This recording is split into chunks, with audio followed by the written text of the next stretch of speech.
Sánchez conformarlo, pues por supuesto nosotros daremos por roto el pacto. Será el Partido Popular, será Génova el que haya roto ese pacto. Continúan escuchando Radio Intereconomía. Más información en intereconomía.com.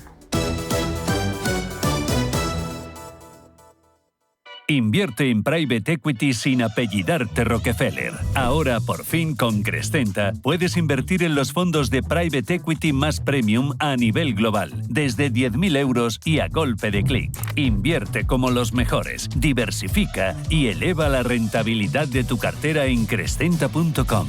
Te recordamos que rentabilidades pasadas no garantizan rentabilidades futuras. Están las burgers y los perritos que cuando las pruebas... Y luego están los que con un solo bocado... Siento un king, es mi actitud. Flípalo con la gama de productos del Pozo King App. El Pozo King App. Preparar y reinar. Si padeces problemas de articulaciones, columna, hombros, te va a asombrar este método tranquilo y suave que cambiará tu vida desde la primera sesión. En Sol Naturaleza contamos con el método de alineamiento de las articulaciones, un método samurái practicado por las mujeres de la familia y sin dolor, del cual se benefician personas con escoliosis provocada por el desalineamiento de alguna articulación de las piernas. Pide cita en el Centro Sol Naturaleza, 91 31 31 409. Estamos en Conde de Aranda 13, 91 31 31 409. Los nuevos conceptos energéticos son ya un presente. Por ello, en Radio Intereconomía nos sumamos cada semana a I Más Verde, un programa sostenible y eficiente, productivo e innovador en el que analizamos etiquetas tan conocidas como eco, cero, bajas emisiones, descarbonización o renovables. Recíclate cada martes de 10 a 11 de la noche en Radio Intereconomía con José Luis Pichardo y descubre el futuro más verde.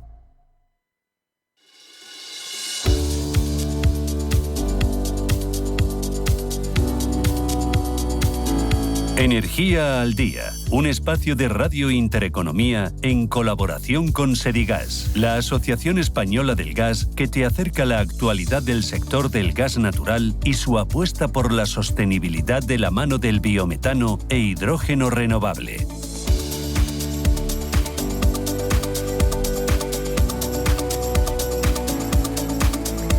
Este espacio que pone el foco en el biometano es un espacio que busca informar con rigor y desde diferentes ángulos y con sus protagonistas sobre la transición energética y sobre cómo las energías renovables, en este caso los gases renovables, pueden contribuir a la consecución de los objetivos climáticos que Europa y España han fijado para 2030 y 2050. Hoy ponemos el foco en el biogás, también en el biometano y en su relación con el sector agroganadero. Lo hacemos con Luis Puchades. Luis, ¿qué tal? Buenos días. ¿Qué tal? Muy buenos días. Que es director de Biovic Consulting. Cuéntame qué es lo que hacéis en Biovic Consulting. Bueno, Biovic somos una empresa especialista en proyectos de biogás y biometano. Trabajamos fundamentalmente en las áreas de ingeniería y consultoría de este tipo de proyectos y también nos gusta centrarnos mucho en todo lo que son la producción de fertilizantes a partir de los digeridos y cómo integrar ese tipo de proyectos de biometano en el entorno agroganadero. Somos una formación muy agrícola en la empresa. Claro, formación muy agrícola. ¿Por qué especializarse en el ámbito del desarrollo de instalaciones de producción de gas renovable a partir de los desechos de la agricultura y de la ganadería, no? Exacto, efectivamente. Ese es nuestro background. Y yo mismo soy ingeniero agrónomo y empecé en este mundo del biogás gracias a los proyectos que yo hacía vinculados a la ganadería.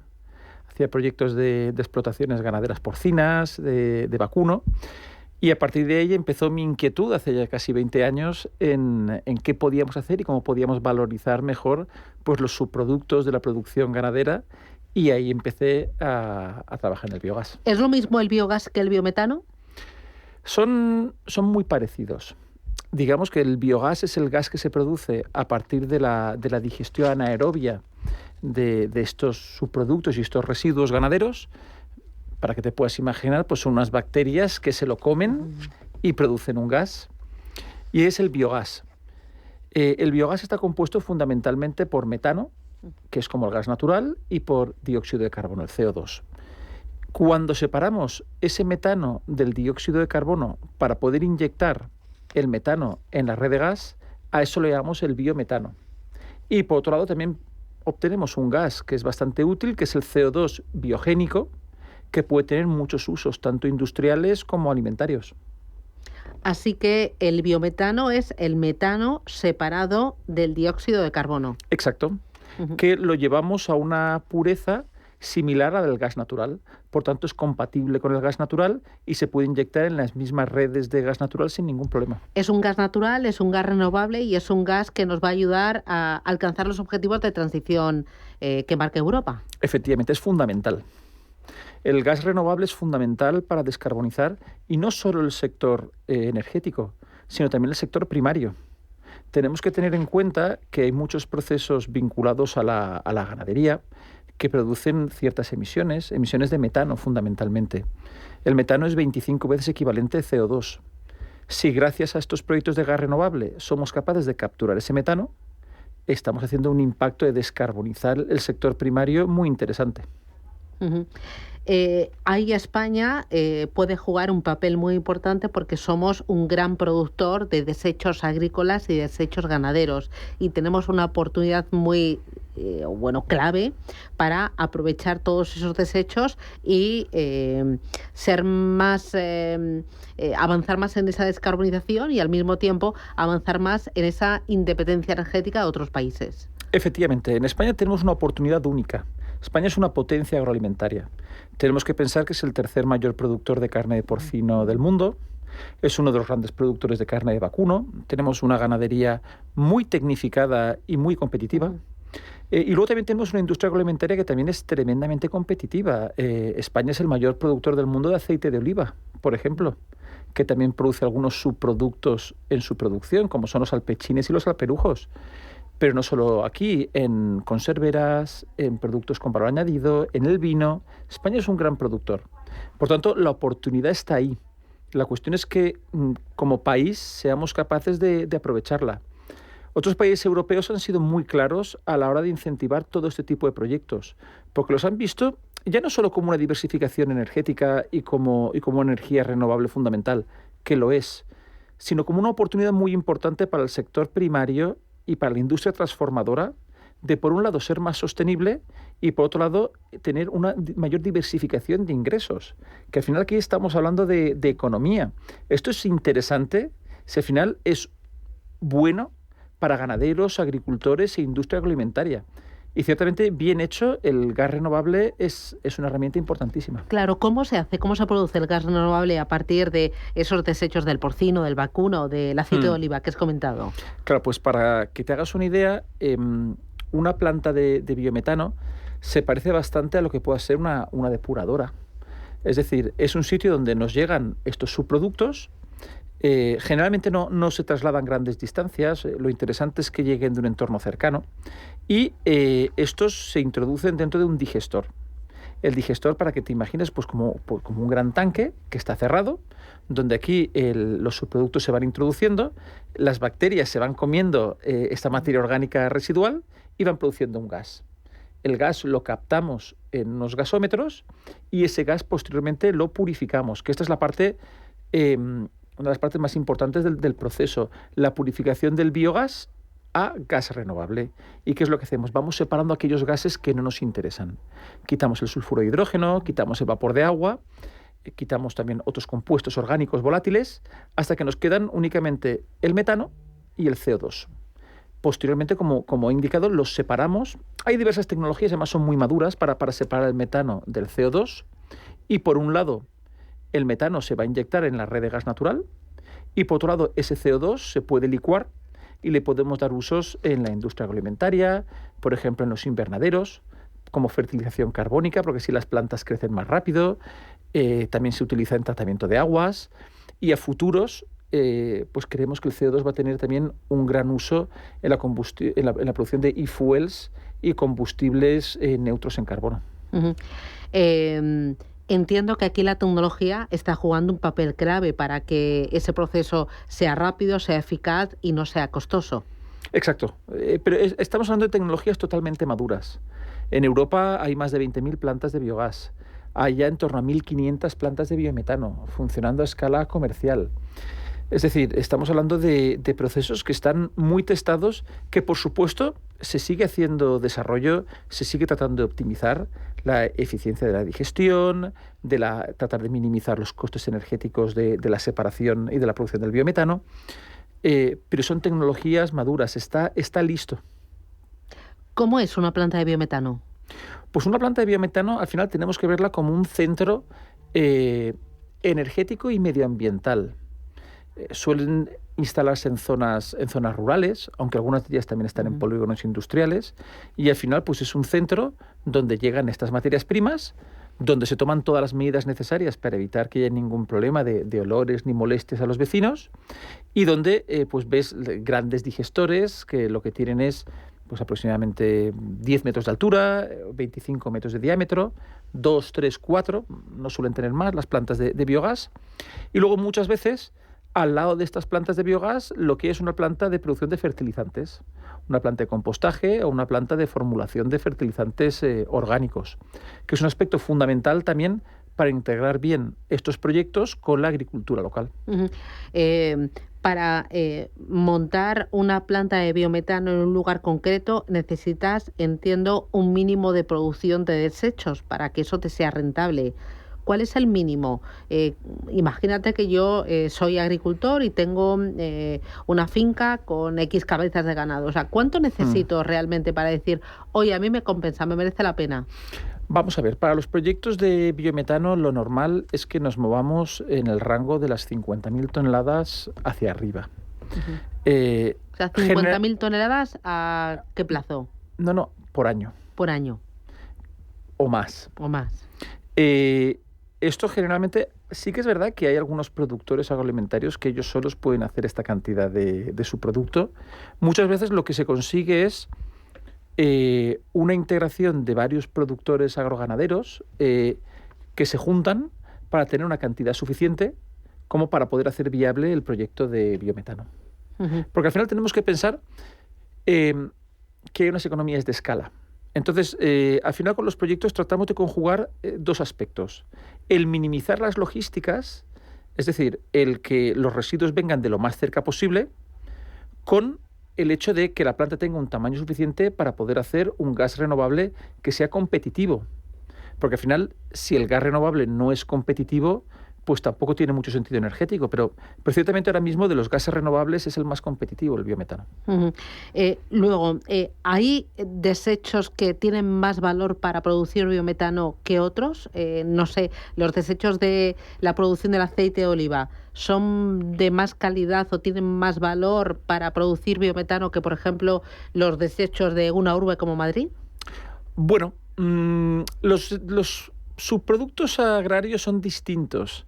Hay algunos que tienen más energía que otros, pero al final se tienen que ver todos los aspectos, porque el energético no es el único aspecto que evaluamos a la hora de buscar los sustratos para la planta de biogás. ¿Qué más tienes en cuenta? Hay otros aspectos, por ejemplo, cuál es su riqueza en nutrientes, para luego poder hacer fertilizantes interesantes, o, por ejemplo, cuál es la huella de carbono. Muchas veces los purines o los estiércoles no son los mejores productores de biogás, pero sin embargo su huella de carbono es la más interesante, porque gracias a su tratamiento es donde más emisiones se han evitado. Por tanto, al final tenemos que tener en cuenta todos los aspectos. Cómo nos quedarán los digeridos y qué fertilizantes podremos hacer, cómo podemos optimizar la producción de energía y cuál va a ser la huella de carbono del biometano que produzcamos, porque ahí está el valor añadido del biometano. Y cuanto mejor sea su huella de carbono y más ayude a descarbonizar, más clientes en el sector de la industria, en el sector del transporte, tendrán interés en comprar ese biometano para descarbonizarse. A ver si me entero yo. Entonces, ¿hay distintas calidades dentro del biometano? Hay distintas huellas de carbono dentro del biometano. Algunos han evitado más emisiones que otros. Si bien todos evitan emisiones y todos son neutrales, hay algunos que lo llevan incluso a la negatividad a nivel de huella de carbono. Lo que es el biometano tiene una cuestión muy buena, que tú lo puedes producir a partir de muy diversos residuos en la planta de biogás. Pero luego, una vez lo has transformado en gas, en biometano, es muy estable en composición. y es igual al gas natural. Por tanto, plantas que puedan haber tratado residuos muy diversos, al final lo que inyectan en la red es igual. Entonces, por así decirlo, estamos homogeneizando la calidad y haciendo que la gestión del sistema energético sea más fácil. Lo que pasa es que luego lo que tenemos es que ser capaces de operar bien las plantas para lidiar con diversas dietas de residuos. Claro, ¿qué significa operar bien las plantas? Operar bien las plantas es, evidentemente, hacer una supervisión biológica del proceso, asegurar que las bacterias no están ni sobrealimentadas ni infraalimentadas, asegurar que el digerido que producimos tenga una calidad agronómica buena, asegurar que no tenemos impropios en los residuos y que si hay impropios, es decir, productos que no son orgánicos, como pudiera ser plásticos, envoltorios, se retiren. Y esto, aunque parezca complejo, realmente hay mucha experiencia para operar estas plantas, y no solo a nivel europeo. En España tenemos que pensar que la mayor parte de plantas depuradoras, por ejemplo, tienen ya plantas de biogás asociadas. O para el tratamiento de los residuos urbanos hay tecnología y operadores españoles muy buenos que son capaces de operar sin problemas estas plantas. Es más, te diría, es más complicado de gestionar una planta de residuos urbanos que una planta de residuos agroindustriales, como puedan ser estiércoles o alperujos.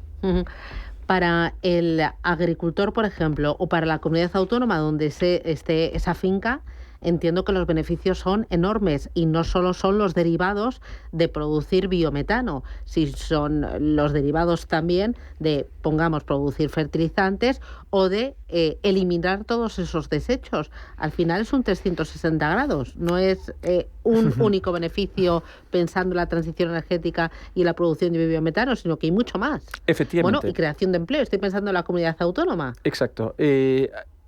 Las plantas de biometano son una oportunidad muy interesante en el mundo agrario. Por un lado, te permiten justificar bien y tratar bien tus subproductos de una manera sostenible. Este aspecto de la imagen medioambiental es muy importante, también incluso para la venta de tus productos agroalimentarios. Por otro lado, la producción de fertilizantes es un aspecto fundamental. España es un gran importador de fertilizantes. Traemos mucho de fuera.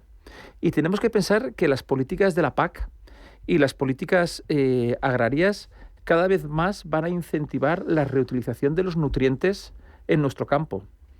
Tenemos el aspecto de que estamos produciendo fertilizantes orgánicos, y eso para un país con un déficit hídrico como España va a ser fundamental. Necesitamos meter más materia orgánica en nuestros suelos. ¿Para qué? Para aumentar su capacidad de retención de agua, para aumentar su fertilidad a medio y largo plazo. Tenemos muchas zonas donde los suelos llevan siendo sometidos muchísimos años a prácticas agrícolas mejorables y han perdido una parte de la fertilidad. Entonces, tenemos todos los aspectos que antes comentabas. Gestión de subproductos, producción de energía, empleo rural y integración con la agricultura y tratar de hacer más competitiva la agricultura. Son proyectos que la verdad es que es economía circular auténtica.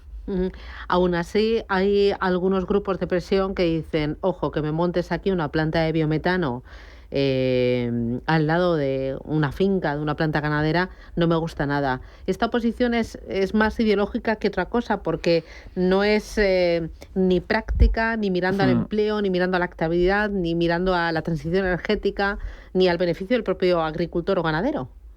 Sí, digamos, es una situación compleja. Es una situación, y hay que tratar de entender a todas las partes. Inicialmente pensemos que esto es un ejemplo, una planta de biogás no deja de ser un centro donde se gestionan cantidades relevantes de subproductos o de residuos, y muchas veces la gente le tiene miedo a tener una planta de residuos cercana. Lo que hay que ver es que las tecnologías respecto a ese tipo de proyectos son francamente modernas, y para ese tipo de proyectos el impacto que pueden hacer en el medio es mínimo y ciertamente muy inferior a todos los beneficios que aportan. Pero sí que hay que entender, y es posible que como sector tengamos que revisar nosotros mismos cómo se han hecho las cosas, y la batalla de la comunicación hasta la fecha la hemos perdido. Pero tenemos que seguir planteándola y planteándola con los argumentos lógicos que han hecho que este tipo de proyectos sean, pues, por los que la Comisión Europea clarísimamente apuesta para la gestión de los subproductos agrarios y la producción de energías renovables en entornos en el campo. Con el tema de las plataformas se han juntado varios aspectos. Por un lado, ya había una oposición creciente a la cuestión de las macrogranjas. Y por otro, también hay una oposición a ciertos tipos de energías, y digamos que estos dos tipos de oposición han confluido en su ataque a las plantas de biogás. Y aquí se han combinado argumentos que evidentemente deben de ser considerados, porque estos proyectos es su obligación causar el mínimo impacto posible, pero eso también se ha mezclado con bulos y mentiras que se han dicho sobre las plantas de biogás que no tienen ni pies ni cabeza. Por lo tanto, creo que es muy importante el continuar haciendo una pedagogía respecto a lo que son estos proyectos y tener una cuestión clarísima. Tenemos que pensar que para ese tipo de proyectos, ahora mismo los grandes promotores, grandes industrias agroalimentarias, empresas energéticas, empresas de servicios, cooperativas agroalimentarias, tienen un nivel de responsabilidad social corporativa muy elevado. Y son empresas, la mayor parte de los promotores, tremendamente serias, que lo que quieren es que los proyectos sean impolutos y causen el mínimo problema posible. Y creo que ciertamente merecen una oportunidad. Para terminar, Luis, grandes desafíos. Si tuvieras que colocar encima de la mesa los 3 grandes retos de la industria, del sector, poniendo el foco en el biometano. Pues mira, los grandes retos son comunicar más y mejor lo que son este tipo de proyectos, tratar de llegar mejor a la opinión pública, y gracias a programas como el de hoy, ciertamente. Por otro lado, tratar de agilizar lo que son la tramitación de los proyectos. Los promotores se encuentran con que desde el momento que tienes una idea de hacer un proyecto hasta el momento que puedes empezar a construirlo, pueden pasar 4 o 5 años, y esto es un freno importante.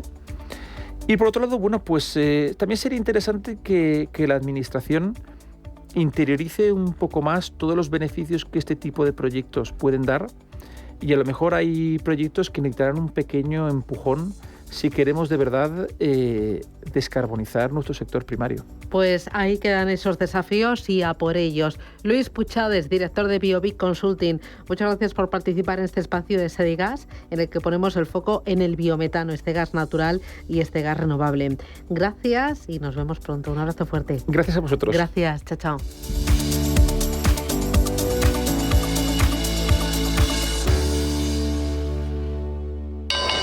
Inversor, compra acciones de bolsa. IBEX, DAX, Dow Jones y muchos más. Invierte en acciones y ETF sin comisiones hasta 100.000 euros al mes con XTB.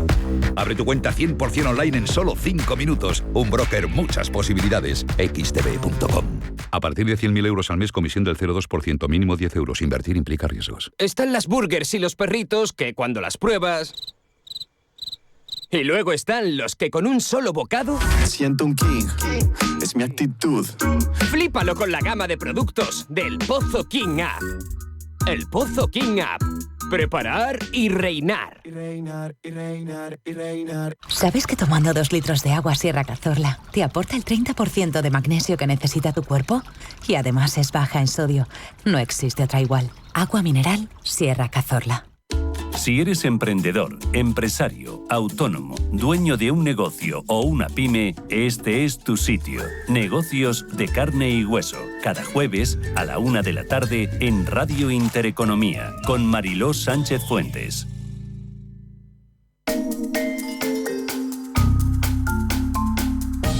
Pasta, lo que se dice pasta es esa delicatessen italiana que a más de uno nos encanta, pero pasta también hace referencia al dinero en términos coloquiales. Si eres como yo y alguna vez te has preguntado qué relación existe, os lo explicamos. Se cree erróneamente que llamar pasta al dinero proviene de la sociedad joven y que se trata de una moda, pero es que el término pasta ya se utilizaba hace muchos años debido a que antiguamente se le otorgó el nombre de pasta a la porción de metal que era fundido y estaba sin trabajar, como puede ser el oro, la plata, el cobre o el níquel.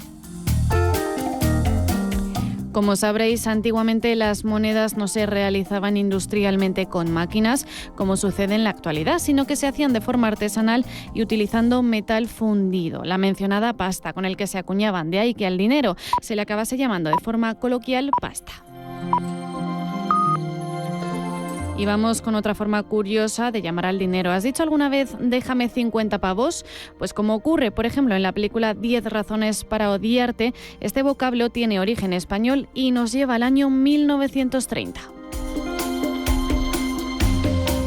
A un duro, es decir, 5 pesetas, se le llamaba pavo porque es exactamente lo que valía este animal. En América, a los dólares también se les llamaba bucks, ciervos, porque por el año 1700 su piel se usaba como medio de intercambio por otras cosas de valor como sustituto del dinero. Y entonces un director de doblaje español decidió utilizar en sus películas la palabra pavos como equivalente de bucks y se sigue utilizando en la actualidad. Ya te puedes ir a dormir sabiendo una curiosidad económica más.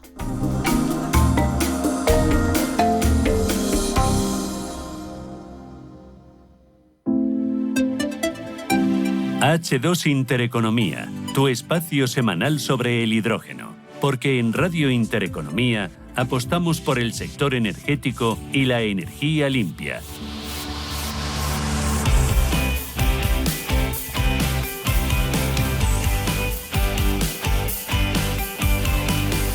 Muy buenos días, ¿qué tal están? Bienvenidos a un nuevo programa de H2 Intereconomía. Llegamos ya al programa número 43 de esta temporada y hoy vamos a viajar hasta Huelva porque la Cámara de Comercio nubense ha organizado un seminario titulado Principios básicos del hidrógeno verde para emprendedores y vamos a hablar con el presidente de la institución, con Daniel Toscano, para que nos cuente todos los pormenores de este seminario y la importancia de este vector energético del hidrógeno con el emprendimiento. También tendremos con nosotros a Ariema, como todas las semanas. Hoy nos va a acompañar Enrique Girón, director general de la compañía, con el que vamos a hablar del proyecto EMMA, el nuevo proyecto de Ariema en común con Mateco, un asunto que vamos a desarrollar ahora en nuestras noticias con Andrea Valencia, con la que vamos a repasar toda la actualidad que nos ha dejado el mundo del hidrógeno en esta última semana. Arrancamos.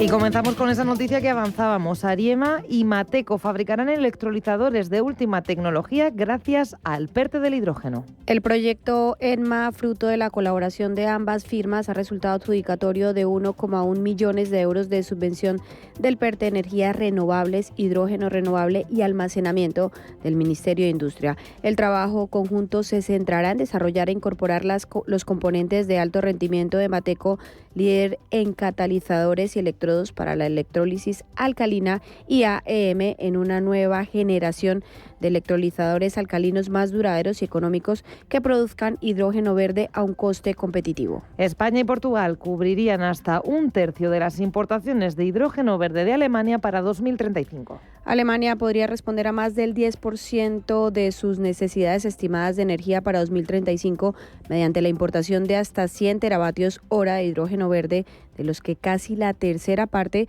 procederían de España y Portugal, según las proyecciones contempladas en un estudio publicado por el think tank alemán Agora Energiewende. Según las estimaciones realizadas, para mediados de la próxima década, Alemania podría importar entre 64 y 100 teravatios hora de hidrógeno verde al año, aunque para alcanzar el máximo potencial sería necesario recurrir a los corredores del sur de Europa y el norte de África, lo que exige acuerdos con los países de tránsito y, si es necesario, apoyo de los países exportadores para reducir los costes de financiación. El gobierno de Perú planea producir hidrógeno verde en el sur del país. El Ejecutivo peruano ha anunciado que inversores irlandeses producirán hidrógeno verde en el sur del país, donde planean instalar 3 millones de paneles solares para generar 180 megavatios de energía. El primer ministro Gustavo Adrianzen ha confirmado la reunión con inversores irlandeses a los que no identificó, pero dijo que van a producir hidrógeno verde en una extensión de 4.000 hectáreas en la localidad de La Joya, en Arequipa. La Unión Europea y Argentina se alían para impulsar la producción de hidrógeno verde. La Unión Europea quiere, entre otras cosas, financiar los estudios de factibilidad necesarios para el desarrollo de proyectos de hidrógeno en el país latinoamericano y para analizar cómo establecer una mayor cooperación en el campo del hidrógeno verde.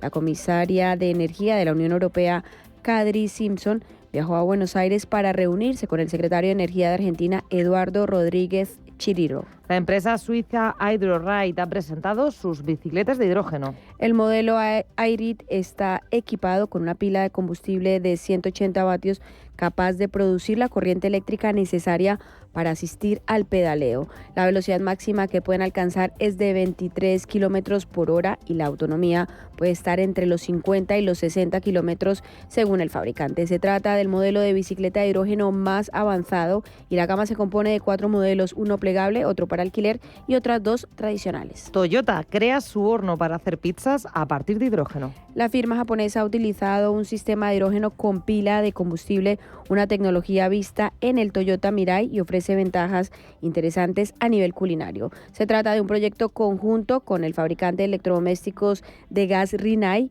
El objetivo es avanzar hacia una sociedad del hidrógeno. Según sus creadores, el primer paso crucial para conseguirlo es hacer que el hidrógeno se sienta parte de la vida cotidiana, dicen, de la gente. Y el autobús de Iveco Bus E-Way H2 ha sido elegido como mejor vehículo propulsado por hidrógeno.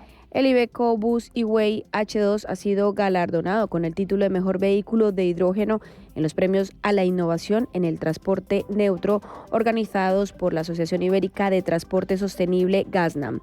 Esta elección fue anunciada durante la tercera edición de los Neutral Transport Innovation Awards que tuvo lugar en el Hotel Riu Plaza de España durante la Green Gas Mobility Summit 2024. Y ahora vamos con nuestra noticia sostenible.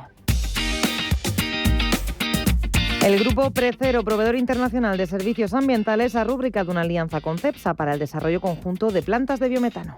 Cepsa y Precero España forjan una gran alianza para producir biometano y biocombustibles. Cepsa y Precero España han firmado un acuerdo estratégico para valorar residuos y producir biometano y biocombustibles de segunda generación. Este pacto contempla la construcción de plantas de biometano a partir de residuos orgánicos, destacando una en Huelva con capacidad de hasta 100 GHz, destinada a abastecer el Valle Andaluz del hidrógeno verde y la nueva planta de biocombustibles de Cepsa. Además, ambas compañías colaborarán en convertir residuos en materia prima para producir también productos químicos circulares y para descarbonizar la flota de Precero España, que cuenta con más de 750 vehículos. Cepsa y Precero también impulsarán la descarbonización de sus procesos industriales mediante el suministro de biometano renovable y el desarrollo de iniciativas sostenibles conjuntas. Esta colaboración permitirá a Cepsa adquirir CO2 biogénico para producir combustibles sintéticos y a Precero valorizar residuos orgánicos y plásticos para la producción de biocombustibles y productos químicos circulares. Ambas empresas impulsarán así el mercado del biometano mediante esta alianza y continuarán desarrollando proyectos innovadores para un futuro más sostenible y libre de emisiones.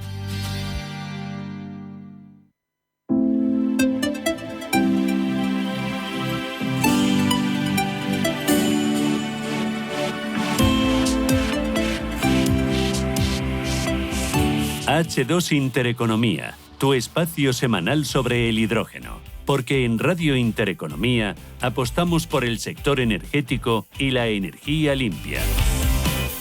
11:38 de la mañana. Saludamos ya a Enrique Girón, director general de Ariema. ¿Qué tal, Enrique? Muy buenos días. Hola, muy buenos días. ¿Qué tal estamos? Lo contábamos en el inicio de los titulares. Desde Ariema os habéis asociado con Mateco para fabricar electrolizadores. Cuéntanos, Enrique, ¿qué es el proyecto EMMA? Pues la verdad es que es un proyecto que se enmarca dentro de todo el desarrollo que tenemos en Ariema, pero vamos a colaborar en este caso con Mateco, que es un fabricante radiante nuevo que está desarrollando nuevos catalizadores para los electrodos. Y vamos a probar sus electrodos dentro de nuestros electrolizadores, pues con el fin siempre de obtener hidrógeno lo más barato posible a base de mejorar los electrolizadores, mejorando la eficiencia y la durabilidad, que es uno de los componentes al final del hidrógeno, porque cuanto más barato sea electrolizador, pero también menos energía consuma, pues más barato sea el hidrógeno. Y la verdad es que esta colaboración con Mateco está siendo muy interesante. Hemos conseguido un proyecto bastante grande, subvencionado por el PERTE, y la verdad es que agradecemos siempre la financiación del Estado español porque nos ayuda a este desarrollo, pero se enmarca dentro de todos los desarrollos que estamos haciendo ya. Recordamos que, y lo hemos comentado alguna vez en la radio, que tenemos ya un plan de proyectos de hasta 20 millones de euros que estamos invirtiendo en este desarrollo, donde vamos a hacer electrolizadores de un tamaño relativamente pequeño para lo que se habla ahora, que estamos una gama que ya estamos en fase de producción de unos 30 kilovatios hasta la grande, que es la que esperamos desarrollar en los próximos años, de 500 kilovatios de stack, y la verdad es que colaboración está haciendo con Mateco está siendo muy buena. No son los únicos con los que probamos electrodos, pero la verdad es que están dando muy buenos resultados por ahora estos desarrollos de Mateco. ¿Qué es lo que supone, Enrique, para Ariema este acuerdo?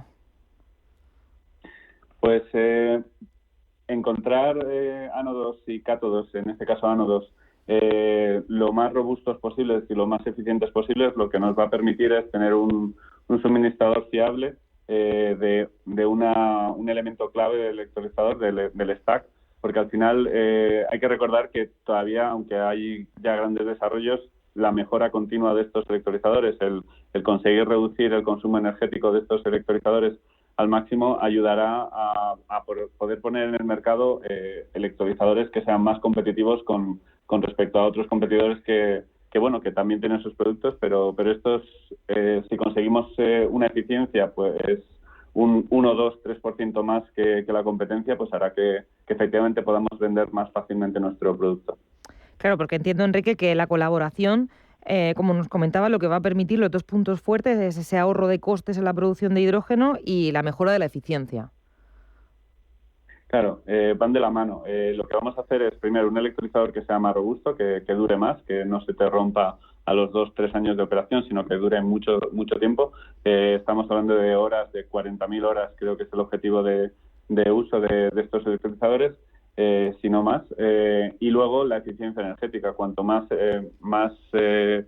reacción tenga lugar, cuanto menos consumo energético para producir la misma cantidad de hidrógeno, pues ese componente al final muy importante del coste del hidrógeno se reduce. Entonces, si conseguimos llegar, pues si la eficiencia ahora está, y lo hago en términos de porcentaje, entre el 50, 60, 65%, si consigues llegar al 68 o 70% de eficiencia en el electrolizador, pues quiere decir que ahorras en el consumo energético y por lo tanto abaratas la producción de hidrógeno.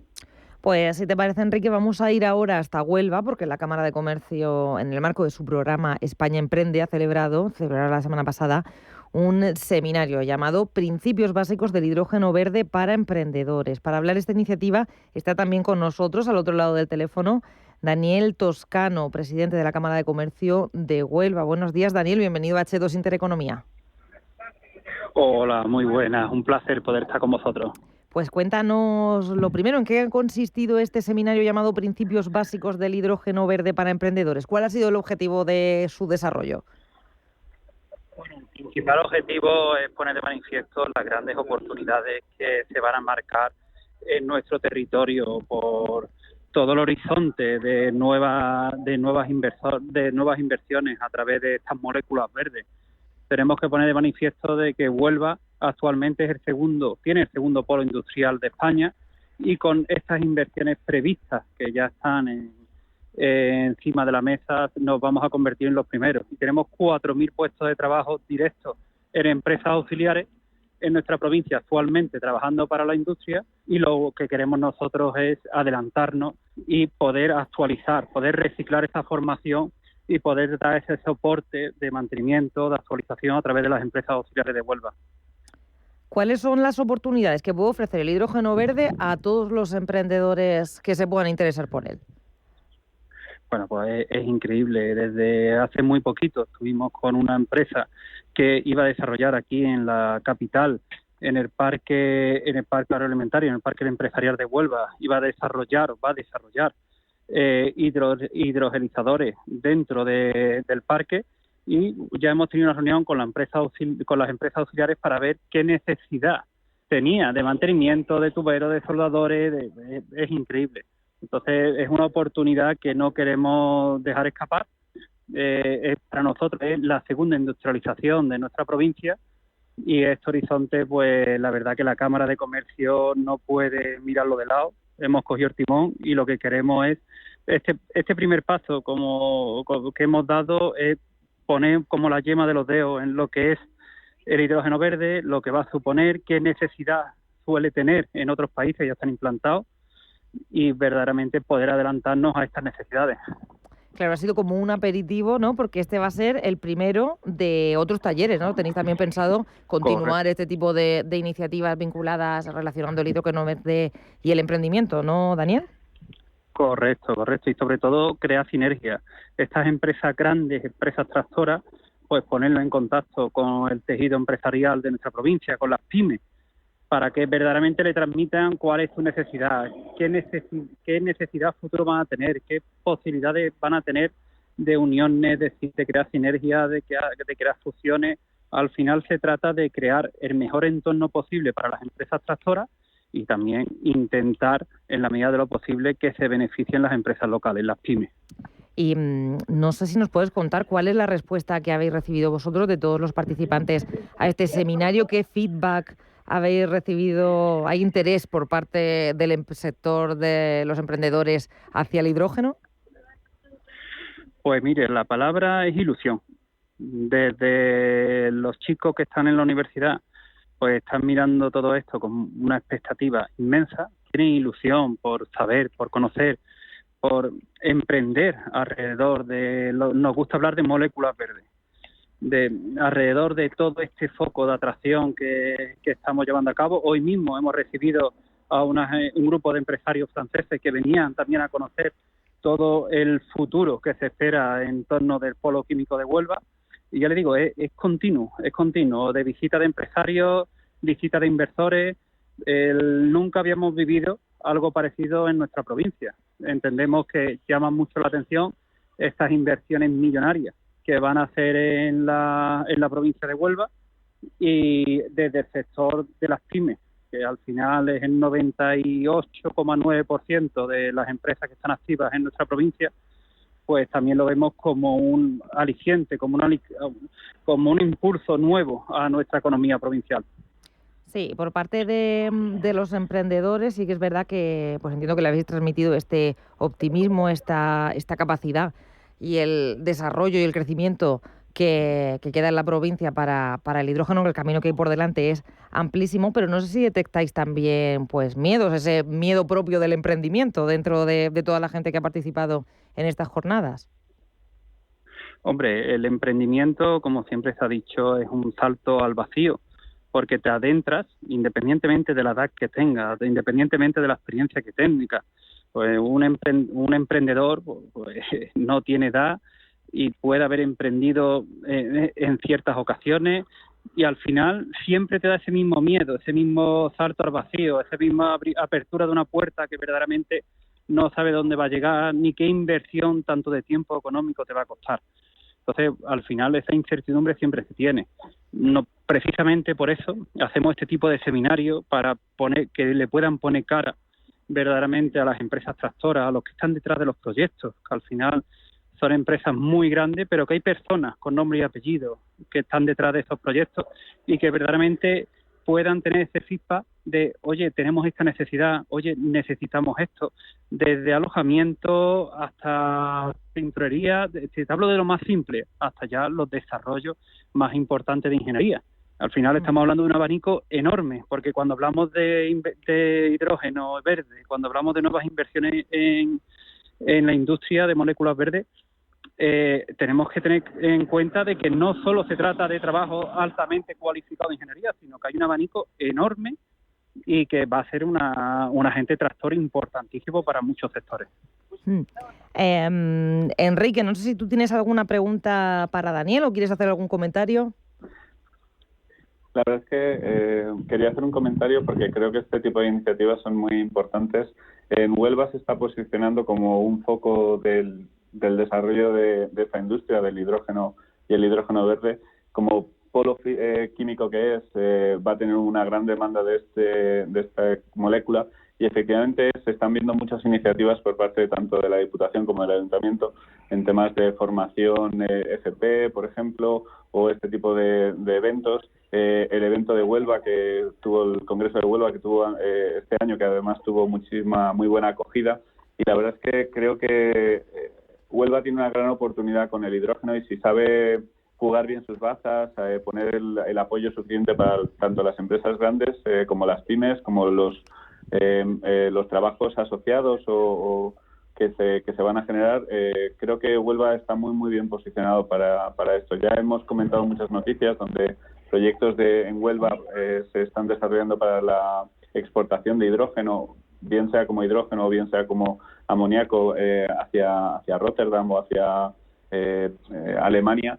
Entonces, este tipo de iniciativas son muy importantes porque al final la sociedad tiene que conocer el hidrógeno, no solo los empresarios, pero también toda la sociedad, de tal manera que se puedan involucrar más y puedan aceptar el hidrógeno y ver la oportunidad que les puede brindar para, pues eso, una reindustrialización, que no solo en Huelva, sino en toda España, pero en Huelva tienen una muy buena oportunidad.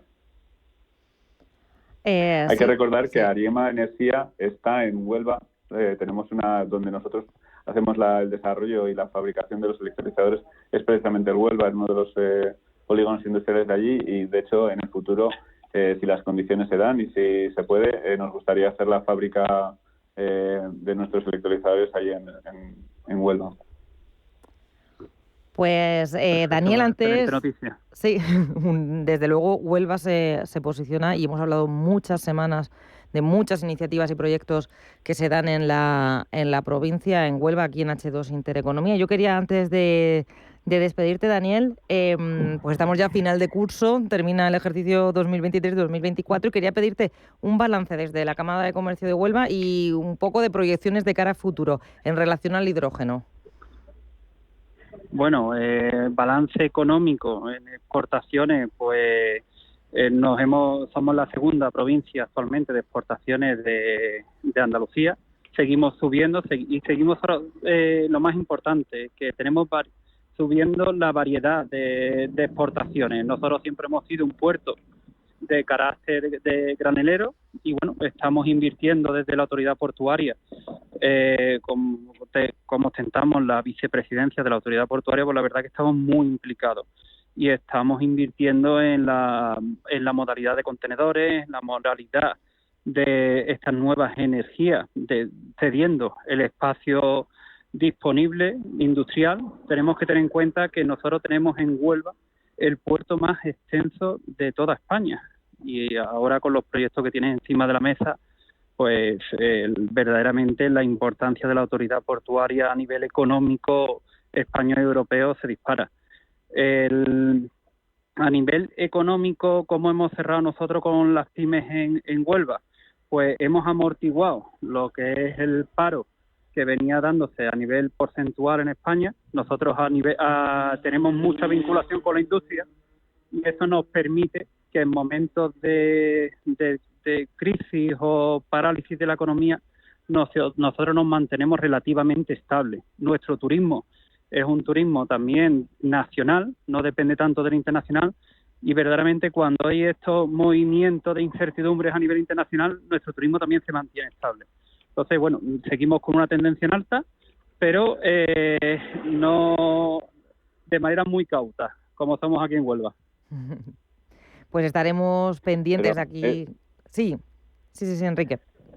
Sí, voy a comentar que eso que han comentado del puerto es muy interesante, porque ya en España se está viendo algunas iniciativas en los distintos puertos para la adaptación al uso del hidrógeno, no solo para la exportación del hidrógeno y el manejo del hidrógeno, sino también para usos como los reach stackers, que son esas carretillas que mueven los contenedores que sean de hidrógeno, y otros elementos tractores que también en el puerto de Valencia, pero también en el de Sagunto, en el de Barcelona se está haciendo, y en el de Tarragona. Y yo creo que en Huelva en breve se empezarán a ver esos proyectos, porque creo que es una manera de acostumbrarnos y adaptar a lo que viene, que es el hidrógeno, que no solo hay que exportarlo, también hay que utilizarlo dentro de lo que es el territorio nacional, con lo cual efectivamente el hecho de que el puerto de Huelva sea tan extenso va a ayudar a poder implantar sobre él todas las infraestructuras necesarias para el uso del hidrógeno, que creo que es una gran oportunidad para Huelva.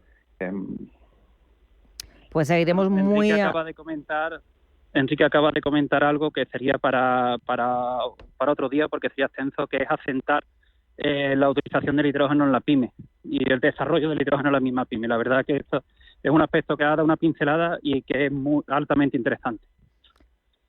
Pues tomamos nota de este tema, el hidrógeno y la pyme, para próximos programas, y seguimos muy pendientes de Huelva como puntera, como estandarte del desarrollo del hidrógeno en nuestro país. Muchas gracias, Daniel Toscano, presidente de la Cámara de Comercio de Huelva, por haber estado con nosotros aquí en H2 Intereconomía.